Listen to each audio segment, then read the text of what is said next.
కాపులకు కూడా కులపిచ్చే కదా ఇప్పుడు, కాపుల కులపిచ్చి కాబట్టి పవన్ కళ్యాణ్ ఏరు కొరకు గెలిపించుకున్నారు. ఇప్పుడు అది కూడా కులపిచ్చే. ఈ చెత్తెడవ చెత్త వాగుడంతా తీసుకొచ్చి వాగుతున్నాడు. ఆ పనికి మళ్ళీ టీవీ ఛానల్ వాళ్ళు ఈ చెత్తెడవను పిలిచినట్టున్నారు. అనవసరంగా కులపిచ్చి అంటగడుతున్నాడు. ఈ దరిద్రునికి ఉందేమో కులపిచ్చి, గజ్జి, తామర, దురద ఇలాంటివి. ఒకవేళ నిజంగానే కాపులకి కులపిచ్చి ఉంది అంటే వాళ్ళు చిరంజీవి గారిని సీఎం చేసేవాళ్ళు ఎప్పుడు ప్రజారాజ్యం పార్టీలో. లేదు 2014లో పవన్ కళ్యాణ్ గారిని సీఎం చేసేవాళ్ళు. ఈ 10 సంవత్సరాలు కష్టపడాల్సిన అవసరం లేదు.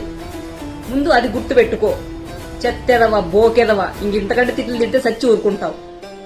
ఇంత పనికిమాలింగా ఆలోచన ఎట్లా చేస్తారు నాకు అర్థం కాదు. కులపిచ్చి అది ఇదిని కళ్యాణ్ గారు గెలవక ముందు ఒక రకంగా పడి ఏడ్చారు, గెలిచాక ఇంకొక రకంగా పడి ఏడుస్తున్నారు.